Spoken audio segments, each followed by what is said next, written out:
लोकसभा चुनाव की रणभूमि तैयार है, महारथी मैदान में है।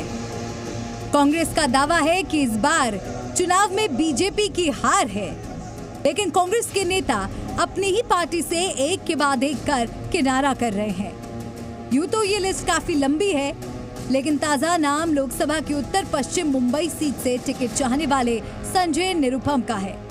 संजय निरुपम ने खुद कांग्रेस से इस्तीफा दिया, या कांग्रेस ने उन्हें 6 साल के लिए बाहर का रास्ता दिखाया। इस मुद्दे पर जुबानी जंग जारी है। इस समय कांग्रेस पार्टी में 5 पावर सेंटर्स हैं। आप चौंक जाएंगे सुनकर के, लेकिन ये सब हमने अनुभव किया हुआ है। अब पूछेंगे 5 पावर सेंटर कौन कौन से हैं, और पांचों के अपने कॉकस है, पांचों की अपनी लॉबी है, और पांचों की जो लॉबी है वो आपस में टकराती रहती है, एक दूसरे को मारने में लगी रहती है। और उसमें बहुत सारे लोग, हमारे जैसे लोग जो किसी भी लॉबी का कोई बाहरी हिस्सा नहीं है, वो अक्सर तकलीफ में रहते हैं। और मैं अकेला नहीं, ऐसे लाखों लोग हैं कांग्रेस पार्टी से जुड़े। संजय निरुपम मुंबई कांग्रेस के बड़े नेता रहे हैं, पार्टी का चेहरा भी रह चुके हैं। वो कांग्रेस से 2009 में उत्तर पश्चिम मुंबई सीट से कांग्रेस के टिकट पर लोकसभा चुनाव जीत चुके हैं, लेकिन 2014 और 2019 में निरुपम हार गए। इस बार शिवसेना यूबीटी ने अमोल कीर्तिकर को उम्मीदवार बना दिया, यानी उत्तर पश्चिम सीट साझेदारी की भेंट चढ़ गई। निरुपम के सामने जब कोई रास्ता नहीं बचा तो उन्होंने बगावत का बिगुल बजा दिया।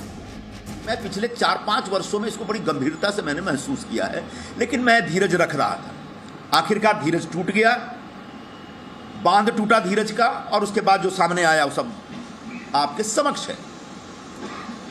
तो ये जो वैचारिक स्तर पर जो एक द्वंद्व चल रहा है पार्टी में, उसकी वजह से बड़े पैमाने पर कार्यकर्ताओं के अंदर एक निराशा और नाराजगी बनी हुई है। और अगर यूं ही चलता रहा तो आगे जाकर धीरे धीरे बहुत कुछ खत्म हो जाएगा, बिगड़ जाएगा, मुझे ऐसा लग रहा है। लोकसभा चुनाव के बीच कांग्रेस के लिए ये अकेला सियासी पतझड़ नहीं है। एक के बाद एक कर कांग्रेस के कई नेता पार्टी छोड़ चुके हैं, कई तो बीजेपी में भी शामिल हो चुके हैं। पिछले चुनाव में कांग्रेस के टिकट पर चुनाव लड़ चुके बॉक्सर विजेंद्र सिंह बीजेपी की रिंग में आ चुके हैं। कल ही उन्होंने बीजेपी ज्वाइन की। माना जाता है कि विजेंद्र की जाट वोटों पर अच्छी पकड़ है। देश सेवा बहुत जरूरी है। कहते सत्ता में रहना होता तो अच्छा भला मेरा काम चल रहा था। हम लोगों की सेवा करने के लिए कहते राजनीति में आए थे, और हम चाहते हैं कि ज़्यादा से ज़्यादा खिलाड़ियों का भला कर सकें। उनका कहते कि जो उनकी ज़रूरतें हैं, जो उनकी दुविधाएं हैं, उसको हम ठीक कर चुके हैं।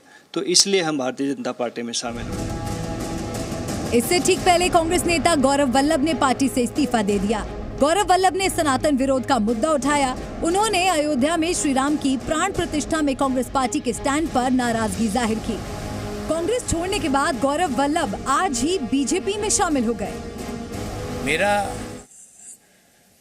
दृष्टिकोण शुरू से ये रहा है कि भगवान श्री राम का मंदिर बने, न्योता मिले, और हम न्योते को कांग्रेस पार्टी लिख के भेजे कि हम नहीं जाएंगे, मैं इसे स्वीकार नहीं कर सकता। कि मेरे में इतनी ताकत नहीं है कि मैं सुबह से शाम बैठकर वेल्थ क्रिएटर्स को गाली देता फिरूं, मैं नहीं दे सकता।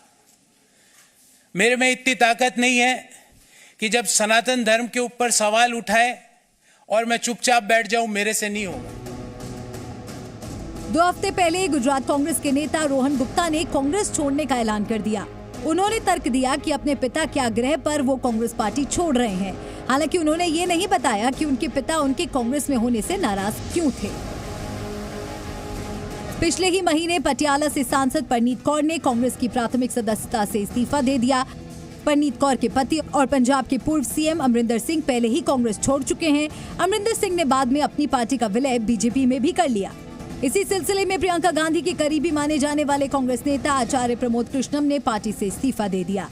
अब वो संभल में भगवान श्री विष्णु के 10वें अवतार श्री कल्की भगवान के भव्य धाम बनवा रहे हैं। इस मंदिर की आधारशिला कार्यक्रम में प्रधानमंत्री मोदी पहुंचे और मंच से आचार्य की तारीफ भी की। कांग्रेस छोड़ने वालों में हम आपको सिर्फ उन्हीं का नाम बता रहे हैं जिन्होंने हाल में पार्टी को अलविदा कहा। कहीं ना कहीं इन सभी के मन में ये बात जरूर थी कि उनका कांग्रेस में आगे कोई भविष्य बाकी नहीं है। ऐसे में कांग्रेस की भारत जोड़ो न्याय यात्रा 2024 के समर में कितना कारगर होगी, ये देखने वाली बात होगी। ब्यूरो रिपोर्ट, जी मीडिया। जी न्यूज़।